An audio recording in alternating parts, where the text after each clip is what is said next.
Hi, and welcome back. This is the third video in the series for the iReal shaders. And in this video, I want to talk about metallics. So the first thing that I did is I went ahead and loaded the material ball scene.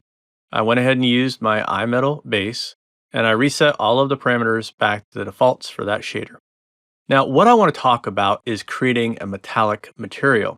And in order to do that, we need to have some portion of this object be metallic. So anything greater than 0 is going to be what we want. If we want it to be 100% metallic, we set it to 1. If we load a texture, we always set it to 1 so that any portion of the texture that's white will become 100% metallic. So under that, you're going to see that two new parameters appear. The metal IOR, which has the ND in parentheses, and the metal extinction coefficient, which has the K in parentheses. What this is indicating is what's known as a complex IOR, which means that it's two parts. This is going to allow us to see things that are going to be a little bit different than what you would typically see. But the important thing to understand here is that this metal IOR is typically going to be locked to a minimum value of 1 because if you remember in the last video, I talked about how a value of 1 is the value for void. However, when we're dealing with a complex IOR, we can actually go lower than a value of 1 because the extinction coefficient modifies what's happening with the ND. So we're going to come over here to the gear. We're going to go to parameter settings, and we're going to make sure that we turn off use limits and hit accept so that we can change the ND to be a value that is going to be below 1. And we'll see this in just a minute. So the next thing I want to do is I want to come over here to a website that I currently have open, which is going to be refractiveindex.info. And in here, you're going to find a bunch of different books that you can find here. We have main, organic, glass, other, and 3D. And these are all really, really good to go through. If you're creating a material, it's really important to look up the correct index of refraction. And if you're doing a metal, to look up the K value. And we'll come back to this in a minute. But for right now, I just want to focus on the main. So you can see here, we have a bunch of different things that you would find on the periodic table, whether it be silver or aluminum or gold. We have a bunch of different things. And we're going to focus on aluminum first because that's the default value that you're going to find in both iMetal and in iFabric. So the next thing that we need to do is we need to choose the wavelength of light that we're going to be measuring. And the one that we're going to be looking for is when we click on the line select here is going to be 5893 nanometers. So I'm going to go ahead and choose that. I'm going to click this little button here to make sure that those parameters are loaded. It's going to give me two numbers. It's going to give me the N, which is going to be modified by the line that we chose, which is D. So we're going to be getting the ND, and this is the value that we have right here. And then we're going to be getting the extinction coefficient, which is K. And what we would need to do is copy and paste these two numbers in order to be able to get an aluminum material. So if I come over here and see, you'll see that we have those two values right here by default. And if you ever come back over here to the gear and you say reset, it will take it back to that default value. So if you lose the values and you want something that's like a good base, aluminum is the base for any kind of metal portion of the iMetal or iFabric. So the next thing that we would want to be aware of is going to be the reflectance. So if I come down here a little bit lower, you're going to find that we have a whole section here for reflection. And what we want to be looking at here is the non-polarized. So by default, you're going to probably see something that looks an awful lot like this. And this really isn't useful to us because we don't want to see the direction coming in. We want to see the correct direction coming out. So we're going to choose out. And then we also don't really care about these polarized options. So I'm going to turn those two off. We're just going to focus on non-polarized. So what this is telling us now is going to be the reflectance curve known as the Fresnel effect for this particular material, which is aluminum. So you can see it starts out with a reflectance of 0.91195, and then it goes all the way up to a reflectance of 1 at 90 degrees. So if we're working and we just wanted to put this in because we're just working with a gray material, we could easily do that by simply copying and pasting this number here into our DAZ Studio over here in our spectral color picker by simply clicking on that to make sure it's selected and then right clicking and then choosing paste and paste and paste like so. And once you've done that, you'll find that those values are now in there. And if I were to come over here and choose to render with the preview, we're going to be getting an aluminum material. And the reason why this works is because this is a pure gray material. Most metals are gray or off gray. And so this approach that I just did right here, where you get the ND and the K and the reflectance will give you a convincing metal 9 times out of 10. However, there are times when that's not going to be good enough, and I'm going to show you what I mean by that. So I'm just going to come back over here to texture shaded, and we're going to go over to a metal that is not a gray color. So I'm going to go back over here to refractive index. I'm going to change the book that we're currently working with to gold. And again, I just want to make sure that we're working with the 589, and we're going to be looking at this refractive index here that is below 1. Remember I told you that the refractive index can go below 1 when we're dealing with a complex IOR? Well, this is exactly what I meant. So I'm going to Control C to copy that.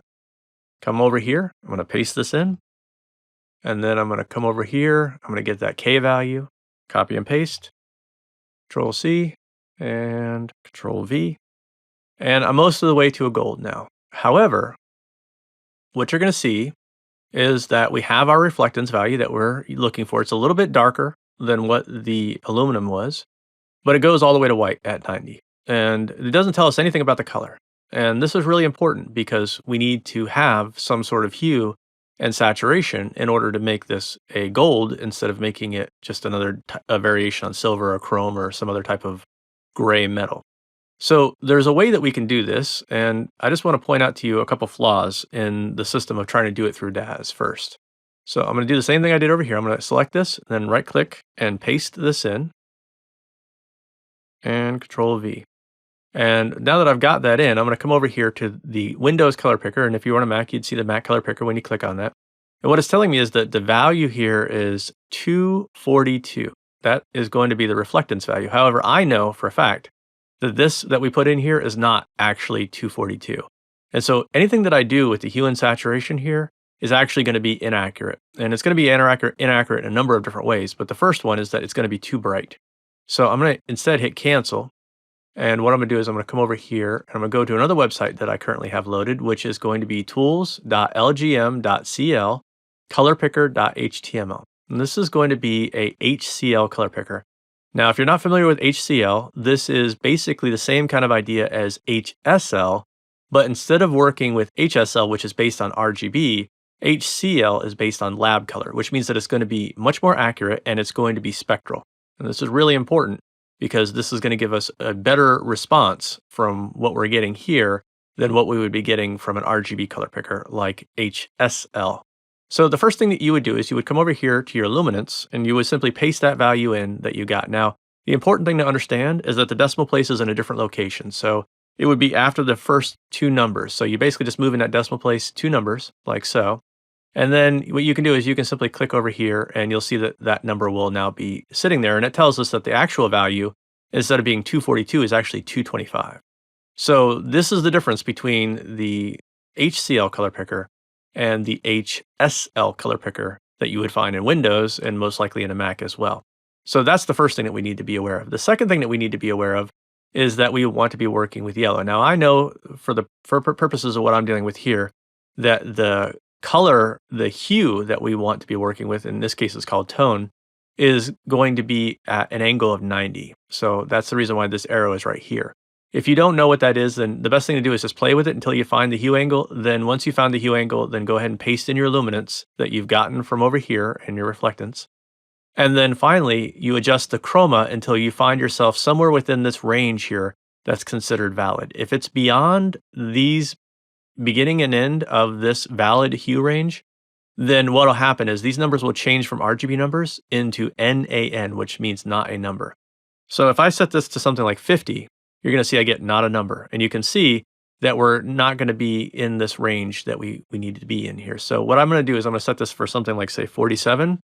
You can see I'm still getting NaN, so I'm going to do something like 45 or 46. And I'm still getting NaN. I need to set this back to 90 because there we go. 46. Let's try 47. All right, 47 is valid. Let's try 48. 48 is valid. So what this tells me is that now I have something that's at this luminance that is at a fairly high chroma and is at the correct angle for this right here. So now that I have this, I can simply take these numbers and put these in. So 255, 222, and 132. So I'm just going to come back over here. I'm going to click on this. I'm going to put in those numbers. So 255, 222, and 132, and say OK. That's going to give me my gold color. So now I'm going to come over here. I'm going to go ahead and run that NVIDIA iRay preview, and you can see that I now have a gold. So from this point, now I can adjust all these other settings that I talked about yesterday. The most important thing to understand that is different between working with iMetal versus iFabric is going to be the grazing color. So I'm just going to come over here. I'm going to go ahead and choose the iFabric base and load that. What that's going to do is it's going to keep the metal IOR and the extinction coefficient that I had in for iMetal, and it's also going to keep the base color. Now, there's no grazing color in iMetal. As a result, we're going to have to put in a grazing color, but I'm going to show you what I get as a result. So I'm just going to come over here to iRay and render, and you can see that white grazing color is giving us a weird result. It's going from yellow basically to white. It's losing its color. It doesn't look right. It doesn't look real. So the answer to that is to come over here to texture shaded again, click on this, take this chip here, just click and drag and drop it into one of these slots that's at the bottom here. If you're on Windows, I'm sure there's something similar on a Mac. I'm going to hit cancel. I'm going to come over here. I'm going to click that same thing and say OK. And now if I run that same render, what you're going to see is that we now get our gold material. So this is how you would set up a metallic material in your fabrics. Whatever type of fabric, if you're using metallicized thread or even real metallic thread for a fabric project, this is how you would set up that portion. Now, of course, these are mappable. So if you know what the RGB values are, you can create a texture for your base color that has different colors for your fabric versus for your metallic. And the same thing would be true for your grazing color. Basically, whenever you're dealing with a grazing color, unlike you have here in iFabric, what you want it to be is you want it to be the same hue and saturation as what you have here for your grazing color, but just be a lighter value. In this case, the value is already at 255, so we can't make it any lighter. So you might as well just leave it where it is, and this will give us a really accurate result. It's not 100% as accurate as what you get in iMetal, but it's pretty darn close. If you were to put these two renders side by side, the iMetal version and the iFabric version, you would get something that is within a very tight tolerance of accuracy.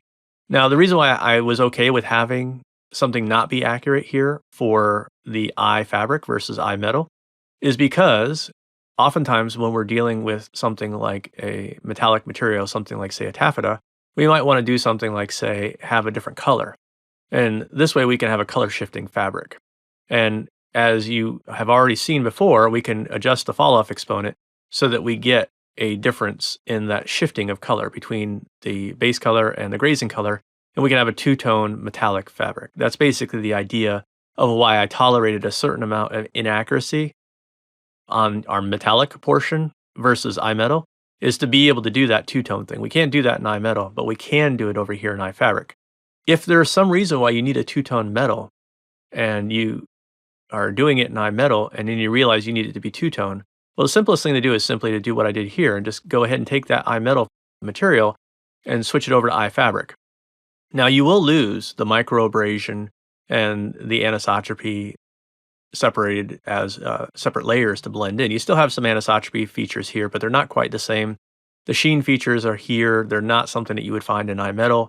As a result, you'll get a different result. But if you really need it for like some sort of fantasy or sci-fi jewelry, this is the way that you get a two-tone metal, and it will be fairly accurate. It won't be quite as nice as you could get with iMetal, but again, iMetal does not have this two-tone function, and the reason why is because this is not 100% real, and I felt like it was valuable enough for fabrics to tolerate a certain amount of unreality in terms of the color fall off between your base color and your grazing color as a result of some stuff that's going on under the hood that I don't want to bore you with the details of, but basically what we're doing here is we're bending the rules in order to create something that is aesthetically pleasing rather than something that is 100% real. Whereas with iMetal, we're dealing with something that is 100% real and 100% accurate. So if you're doing jewelry renders and you want real world results, use iMetal.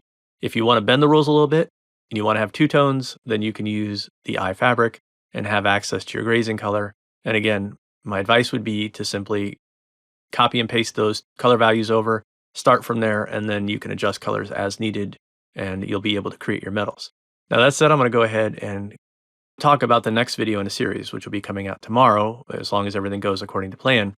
I have created some Substance Designer templates, and some Substance Designer MDL materials to help people who want to create materials and textures for working with DAS, and they want to be able to do it in either iFabric or iMetal. And I'm going to be showing a video on how I use those assets tomorrow, and I'm also going to be posting them for people to download and use as they want in order to create their own products using iFabric and iMetal. Thank you.